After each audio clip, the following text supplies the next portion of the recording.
Welcome to the Grow Strong Leaders podcast. I'm your host, Meredith Bell, and I interview business leaders who are committed to their own growth and the development of everyone on their team. If you enjoy my podcast, be sure to subscribe and rate it on your favorite podcast platform.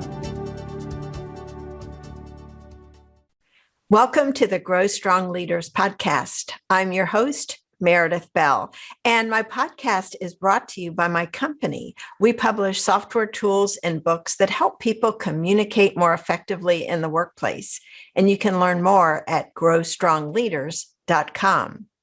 I am so excited to welcome as my guest today someone who I consider a great friend, and she's also an expert in a really important topic that's quite relevant for all of us today, and that is burnout. And I want to welcome Janice Litfin. Janice, so glad to have you with me today. Thank you so much, Meredith. I'm really happy to be here. Well, before we get into all the questions I have based on your wonderful book, I want to give a more formal introduction so folks can learn more about you. Janice is on a mission to help leaders and teams banish burnout in their organizations. And she does this through keynotes, workshops, and accountability groups. And that includes teaching them to manage stress, to prevent burnout, to eat healthfully, and to fall in love with fitness, so that she's helping lots and lots of people learn to take care of their physical and mental health. She's the author of the Banish Burnout Toolkit, and we're going to take a deep dive into that book today. Janice, though, first, I really want you to tell my listeners a little bit about your journey to the work that you're doing today, because where you are today is very different from where you started out. That's very true. Very true, Meredith. Well, I don't know how far back you want to go, but let me start from the recent past. So during the 2008 recession, everyone will remember that, I had been doing technology recruiting for many years and loved the work, but I was ready for a change, and there was no work because we had a recession. So what do you do when you have nothing to do? You go to the gym. So I would drop my son off at school every day and go straight to the gym. And there I found Zumba fitness and became a Zumba instructor, which I'm still doing today on Zoom. And then after a couple of years, I thought, I want to go deeper and I want a new mental challenge. So I went back to school, as my mother did many years ago, and studied exercise science, physiology, anatomy, psychology, and nutrition. The psychology is what I really connected to. So I found the world of workplace wellness and began doing workshops on fitness and healthy eating, primarily because that was my background.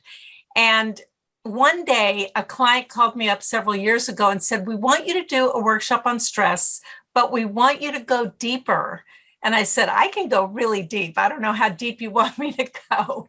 But I had some books on a specific area of psychology known as cognitive behavior therapy. And so I had 3 weeks notice, and I developed this workshop, a 1-hour workshop for a Worldwide Employee Development Day, and delivered it. It was very successful. Everyone seemed to love it and resonate with it. So I called it Banish Burnout.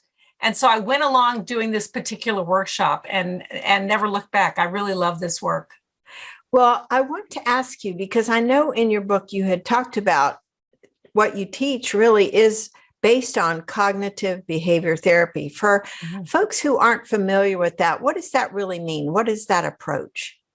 Premise is that anyone can change their behavior from the inside out. And I'll give a proviso before I say anyone. If someone has chemical imbalances in their brain and they're under the care of a psychiatrist, then they can't snap their fingers and change their behavior because there's a physiological thing going on in their brain.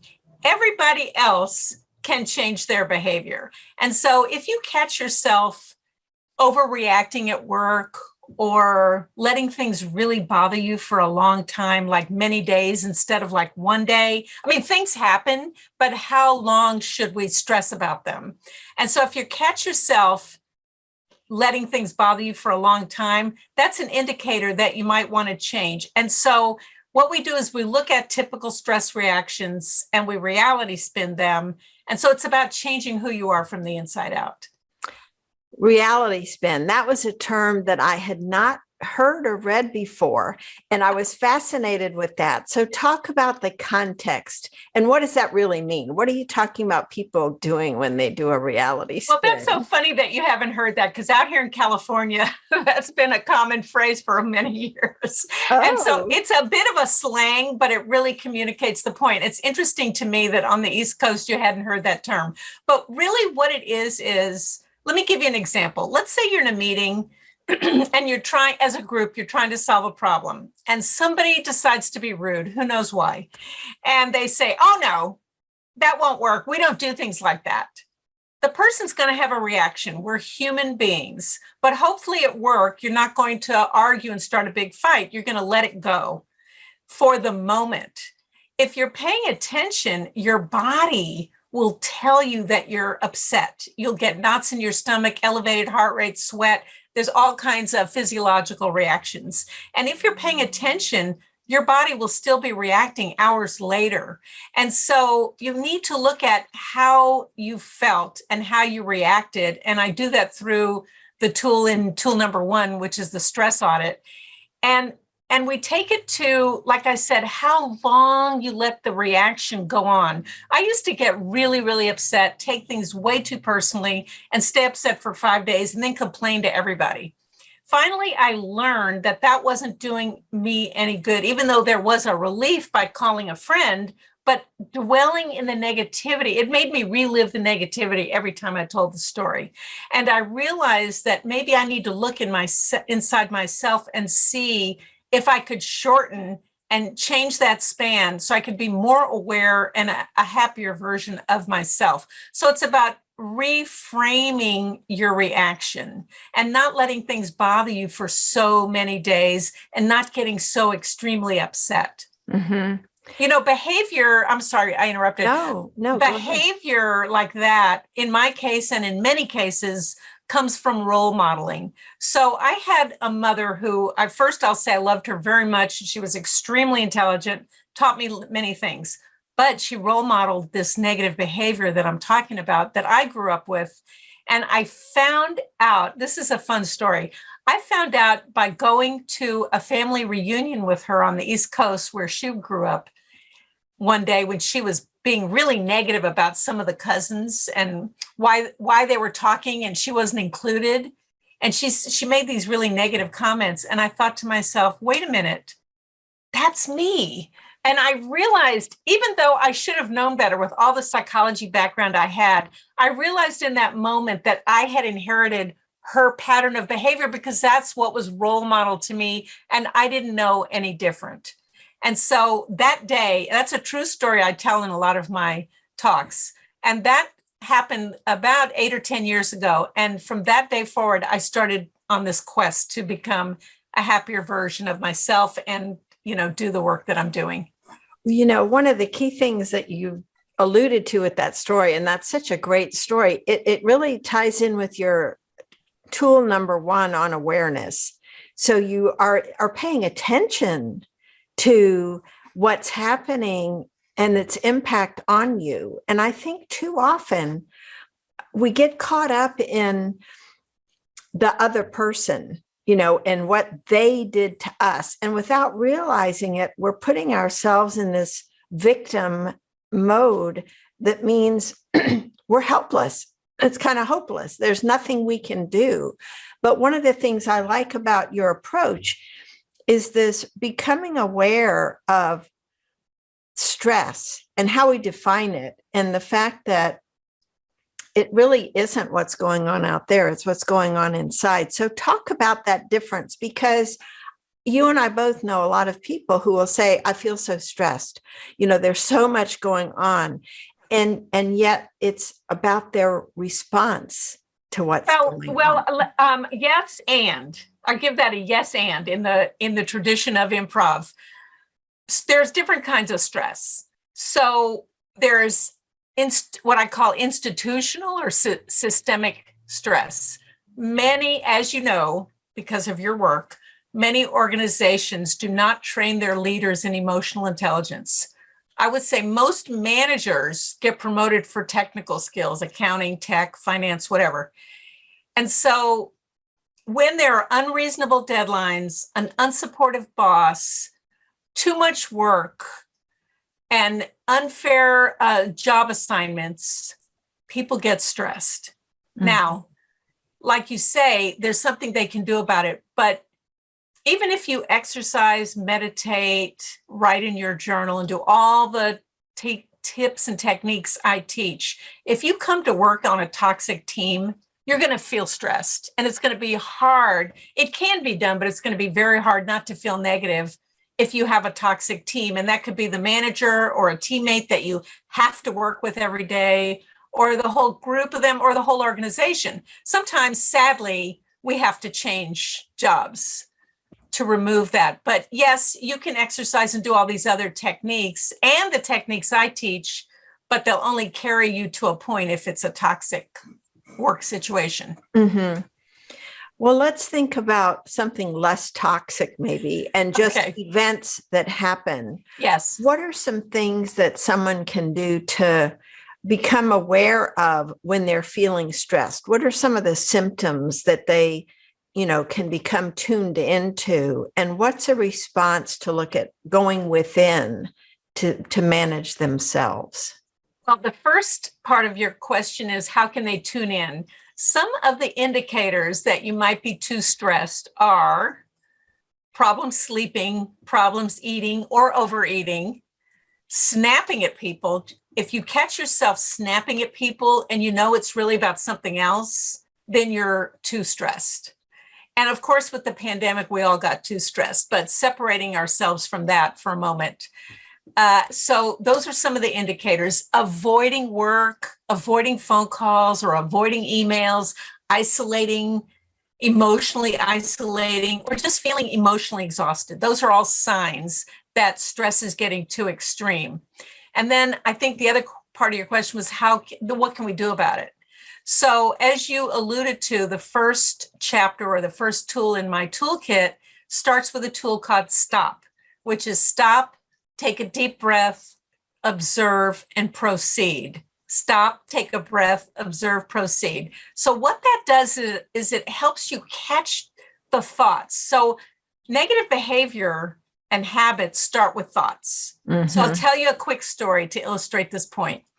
I love telling this story. I was in a large grocery store. I was at a short period of time. I was buying a gift for my son's girlfriend at the time. And she liked a certain kind of gift card. Well, this huge store had like 2 to 4 aisles of gift cards. And there's these little squares. And so there must have been, 300 gift cards. I couldn't find the darn gift card. And I had actually called because I knew I was going to be tight on time. And so I can't find it and I can't find it. And I start getting really angry, like, oh my gosh, these people are so stupid. Why did they tell me they have this gift card? They don't have the gift card. I'm going to let them know how I feel. Now I'm going to kill a bunch of time walking all the way to the front of the store to find someone to help me. And this was after I had begun to do this work called Banish Burnout. And so I said to myself, on my way, stop trudging to the front of the store. Wait a minute, stop, breathe. What are you doing?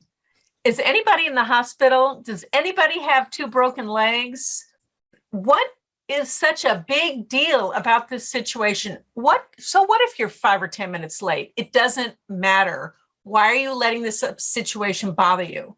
And then I started to point the virtual finger in my head. And I said, now I want you to go to the front of the store and I want you to put a big smile on your face and say to the helper, would you please help me? I can't find this gift card. So that's stop in action, taking a little scenario and twisting it on its heels and changing emotional directions. That's the way we begin to heal. And it doesn't come quickly at first, but eventually it starts to come sooner and sooner and sooner. Now, we're all human and we all have reactions. Like I said, during the COVID, we all were a little bit off kilter. And one day I snapped at my husband, and I know better. I know very well not to snap at other people that are making stupid comments. And so I went in my room, so to speak. I went into another room, closed the door, and closed my eyes. And I realized how upsetting I was feeling over not being able to spend time with friends. And so then, of course, I had to go back and apologize for being so mean. And so it can happen to any of us. As aware as I am of my emotions, I can still overreact. I'm human, but it's how do you recover? How quickly can you catch yourself and change emotional gears and recover? Mm-hmm. That's such a key point. And it goes back to at least being aware that there's an alternative way of being, right? Yes. And so we don't want to try to get it perfect because it takes practice. And it's like shortening the time, as you said, from the incident to our reaction and to our realization of what we've done so that we respond maybe more appropriately. You've mentioned COVID too a number of times, Janice, and I'm just curious, what have you found has been necessary to do differently in the way, especially maybe with self-care? What are some of the things that you're recommending to people who may not have thought about what do I need to do to take care of myself because they're so busy taking care of other people? Well, that's a big question, and you don't realize that you brought up another big topic, which I'll save for later. So, it's funny. I did include a self-care chapter in this book, and when my editor first said you have to have a chapter on self-care, everybody has a chapter on self-care, and I'm like, I don't care. Everybody knows what self-care is. Now, looking back, so my book came out about a year ago. Now, looking back, I realized that yes, we know what generic self-care is, number one. Number two, most people don't take care of themselves because, like you said, they're busy taking care of other people, especially if they work and have a family. But there's some unusual parts of self-care that a lot of people don't think of. For example, going outside for 10 minutes a day, even in bad weather. Well, now, if it's a storming rainstorm or a snowstorm, I don't recommend you go sit outside. Although it is good to get out and get some fresh air and, use your super weather clothing. But if you can get outside 10 minutes a day, as soon as you walk outside, vitamin D is activated by the sun. Even if it's not a bright sunny day, it still comes through. And it instantly puts you in a better mood, because dopamine is released, endorphins, all kinds of happiness chemicals are released. So I talk a lot about getting outside. It makes you more clear, more sharp, more creative. There's a lot that happens if you can get some time in the sun. If not, can you sit near a big window with the blinds open? That's even helpful. I've even read that if you're getting ready to go on vacation to a destination like Hawaii or Arizona or Southern California, if you can put a picture on your screensaver or your bulletin board of that destination, that can actually release happiness chemicals because your mind is already focused on your happy place. Mm-hmm. So getting outside is one of my big number one ideas. That's great. And, it's true. I'm an avid bird watcher and love getting out with nature. And, whether we see a lot of birds or not, just getting outside, like you say, has a restorative effect that it really does feel good, no matter what the temperature may be. Because in Virginia, we have a little bit more variation, I think, than you do in California. Well, I'm sorry. I was going to add one more little tiny point that a lot of people don't think about. When you get outside, especially if you can think about a beautiful place or you're going to a beautiful place, and people see beauty in different ways. Like you say, you love seeing birds. The awe that you experience from going to a beautiful place or even watching a movie where there's some beautiful, beautiful scenery makes you feel happier. So the awe, there's been research that shows that experiencing awe in beauty in nature can make us happier. That's great. Well, I'm curious too, you don't cover this in the book, but you were mentioning it. the role of music. How does music play into banishing burnout? That's such a big topic, and I'm starting to dive in. Just today, I watched a YouTube by a gentleman named Dr. David Greenberg, who is I believe he's a neuroscientist, and he did a TEDx talk about the role of music. And there's so many facets to this. I could talk about this for an hour. I did write a blog about it about a year ago, but now I'm going to go back and update it because I learned more about it from him. So not only does music heal the soul, if you can go to a concert or even in your own home, if you listen to really, really beautiful music, whatever music you like, whether it's rap, rock and roll, classical, if you love it, that's all that matters. And if you can listen to some music that you haven't heard in a long time that you really love, or you hear a new song that sparks your interest and you love that, that will begin to release dopamine. And that actually you can feel if you stop and close your eyes and think about it. You can actually feel the vibrations physically and emotionally. And if you can really focus on that music, and it also sparks creativity. So have you ever been to a concert? And if you like classical, I'll use that example. I went to a classical concert one day. Someone wasn't going to use her box seats. And I'm like, okay, at the San Francisco Symphony. And I had to write a speech for a meeting I was chairing as the hostess. I had to write an opening speech. And I grabbed my husband and I said, I need a pen and a piece of paper. Suddenly, all these thoughts were flooding through my brain. And during the intermission, I actually wrote out the entire speech. So something happens that sparks your creativity from the music. Now, in addition to all of that, what Dr. David Greenberg was talking about today was how music can bring differing groups of people together. Mm. So, for example, in the Middle East and Israel, where I'm sure you're aware, there's all kinds of strife between different groups of people.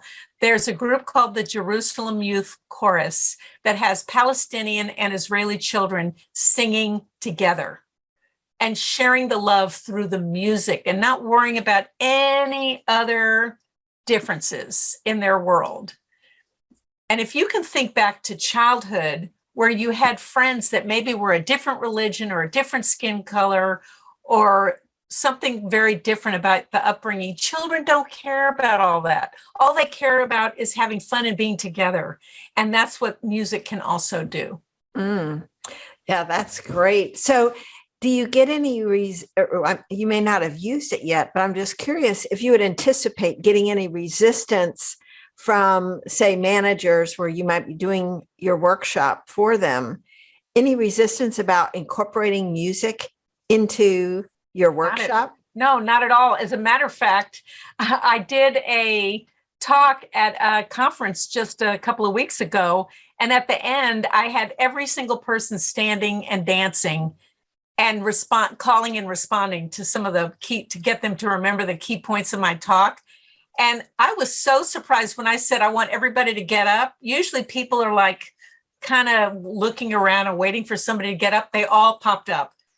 I was so surprised. And I realized that, first of all, people sit too much, which we could talk about all day. But the other thing is people were inspired. And I put on a song, that happy song by Pharrell Williams. It has such a fun beat and it's such a happy song. And I got people, I said, the only rule is you don't accidentally hit somebody in the face next to you, because they were sitting closely with their masks on. And they loved it. They ate it up. And I was happily surprised at how much they loved it. You know, hearing you describe that reminds me, one of the key things that I think can also prevent burnout, and you tell me the role because you're the expert at this, is just the idea of making a workplace more fun. Yes. And not quite so serious and intense. And so I want you to talk about that. Thinking about managers, people who are in leadership role, where they have this group of people, it's important for them to not be overly stressed, to not be on the verge of burnout. What are some things that they can do to lighten things up so that people aren't feeling so oppressed and overwhelmed? You remind me of a job where I did have an oppressive boss many, many years ago, where my coworker and I would sit and tell jokes and laugh every now and then, and the boss would come out like, "What are you guys doing?" So, and now that I have the science to back it up, I know how important it is. So there's so many things people can do to lighten up their workplace. First of all, when you have a meeting, whether it's a Zoom meeting or in person, ask people to go around the room and talk about the best thing that happened the day before or that morning, or ask people to talk about the funniest thing their child said, or does anybody have a joke, or what is something somebody else did for someone else that you're aware of. So you don't want people to feel uncomfortable bragging about themselves, but get them bragging about other people. I heard Joe Smith spent extra time after work the other day helping Sue walk to her car and carried all her books because it was raining, or whatever it is.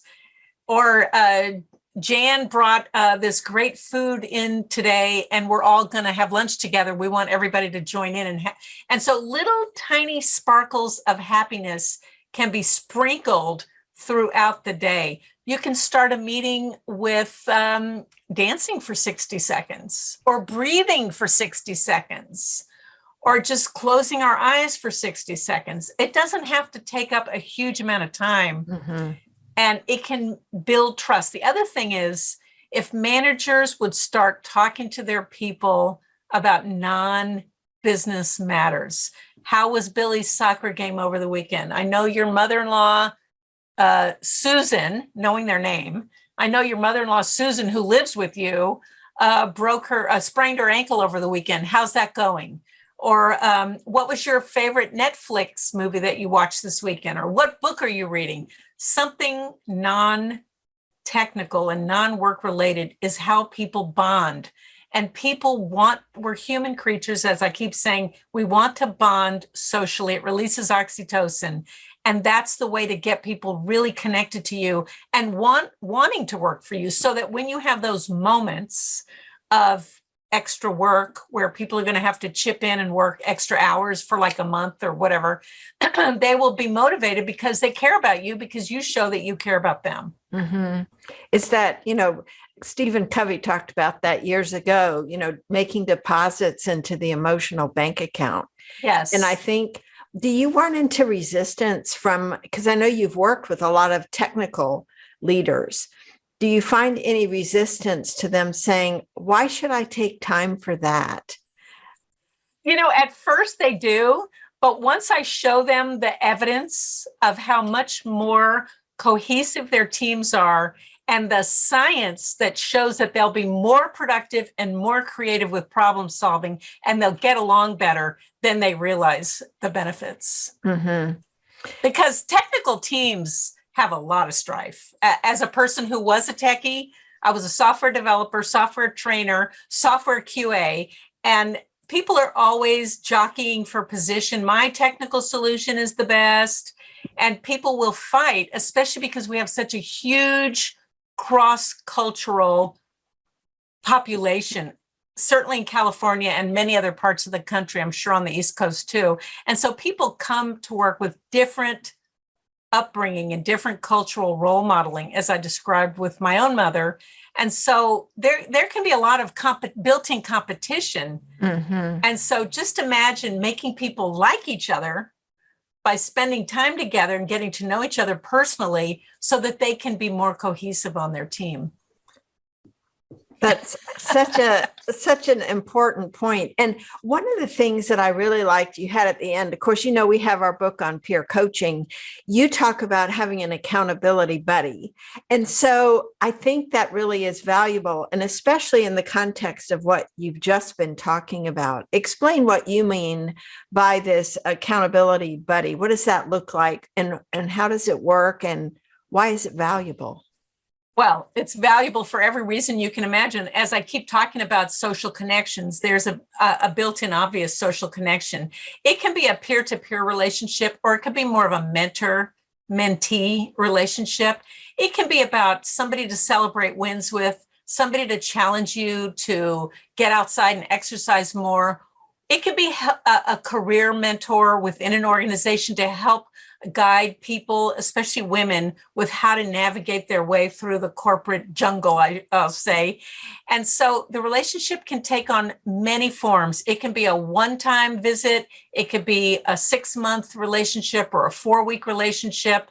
I really recommend that people have a list of 2 or 3 people to ask, because one person might already have people they're working with, or they might just be swamped at work. And so I recommend that people be really clear with their expectations of what they want to accomplish and communicate that clearly in an email or however they're going to approach the person.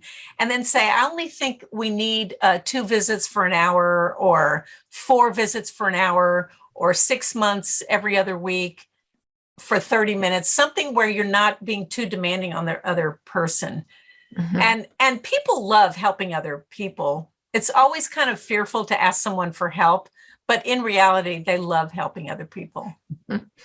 And so what is the overall goal or the benefit of working with somebody like that? It depends on what the person's needs are. So if a person, let's say somebody is trying to vie for a promotion and they don't quite know how to get there, so to speak, and they could be connected to a woman or a man in another part of the organization that's been around longer, either been in the organization longer or just been more senior to them, and help guide them. I mean, CEOs have accountability partners. We just don't know about it because they're in other organizations. And high-level leaders have mentors. They have mentor groups. It's the individual contributors that need to learn that it's okay to get mentors. Now, a first-line manager should be a mentor. But as you know, first-line managers aren't always, haven't always been coached. They might have been promoted for technical skills, and they might not be as emotionally intelligent as we hope. And so it's important to find yourself a mentor, either within the team or somebody else in the organization, and ask for whatever it is you need help with. Maybe it's how to navigate the organization to get things done, dotted line through different departments. It could be, like I said, career questions. It could be how to do something that you've been challenged to do and you're not quite sure where to start. And you might be afraid to ask your boss because you don't want to appear like you don't know what you're doing. So ask someone else. Yeah, all of the things you're talking about to me really get at this thing of preventative for burnout. How do you keep from getting in that situation where you feel so stressed, you just feel like I can't take it anymore? Another area that you cover that I think is so important in your book is this whole thing of emotional baggage. And so talk about how you see that and define that, because we all have it. But what is that from your perspective, and how does that, contribute to the danger zone for potential burnout? Very dangerous. It's very dangerous. So it is my contention that most people walking around the workplace, whether it's a big corporation or a small organization, with unresolved emotional baggage. For example, my husband worked for a startup for about a year, and it was a very tiny company. It started out with 12 people, and he was given the challenge of hiring a number of people, very techie, cutting edge technology. And the CTO would regularly scream at people, and when he was angry, to me, that's somebody who with unresolved emotional baggage, or someone allowed him to scream. He had parents that didn't bring him up with the proper mental health. And I told my husband one day, it's okay to go into him and say, I can see why you're upset, but it's not okay to scream at me. Only my father screamed at me when I was doing something wrong, but you're not my father. You cannot scream at me. And unfortunately, he never did. He ended up leaving the organization. So when people have erratic behavior, like, for example, screaming is one simple example, but let's say you do work with somebody who doesn't normally have outbreaks like that, and one day they overreact to something. You can tell something's bothering them. If their reaction doesn't fit the situation, they're hanging on to something that's bothering them, or they have unresolved emotional baggage and they need to look at it. Now, that's a tricky situation for a coworker to say, I think you have some unresolved emotional baggage, and I want you to read chapter 3 of this book I know about, that, or go to a therapist. That's tricky. But the best thing you can do is look at the person and say, is everything okay? Do you need help with something? What, I can see something's bothering you. Mm-hmm. Are you okay? Especially if a manager is really, it's important for them to take someone aside when they see that erratic behavior. Well, yes, because if that is permitted to happen and go on and Yes. it's never addressed, then it's what's the reason to change it? I like your question there. The one that came to my mind as I was listening to you for that scenario is simply to say, hey, what's going on? You're not yourself today. What you're saying, how you've responded to this is not what you typically would do. And so I think it's really what we're talking about, Janice, is offering an invitation for someone to be able to stop using your STOP, with guidance from someone else. Because sometimes when we're caught up in it, that seems like reality. Our perception at that moment is messed up because maybe something happened earlier in the day or earlier in our lives. And we can't see how our response, as you said, is totally out of whack in relation to the situation that we're encountering. Absolutely. Yes, absolutely. The whole point is that we all want to get along better. And here's a little tagline I made up one day. A happy employee or a happy group of employees makes a healthy company, because when employees are happy, they'll go the extra mile, and it will impact the bottom line because the productivity will be more effective and higher. Absolutely. Janice, there's so much more we could talk about. We've kind of come to an end of our time Yes. That's available. So I would love for you to just think about, what have I not asked you about that would be a really good insight or tip that my listeners could take and use to help them not just, banish burnout, but prevent ever getting to that point in the first place, so that they can live, as you say, a happier, healthier life. Well, I like managers and leaders to show their employees that they care. And we've talked a lot about how it helps the organization. I do want to point out that it's the right thing to do. Treat others the way you wish to be treated. I often say to a leader, treat your employees the way you would treat your children. Now some people are not very good parents, so you have to be careful for that. But treating people, the golden rule, treating people the way you wish to be treated, it's the right way to behave at work. You want people to work a certain way. You've got to show them that you care about them, and you have to earn their respect and trust. I used to tell my father this all the time. You don't get respect just because you're the leader. You earn the respect because you've gone out of your way emotionally and opened yourself up to the other people so that they can feel they care about you. Mm-hmm. So huge when you think of mental health versus mental illness and what contributes. It's that feeling of belonging that you've really been emphasizing throughout, the feeling of being cared about and cared for. Yes. So important.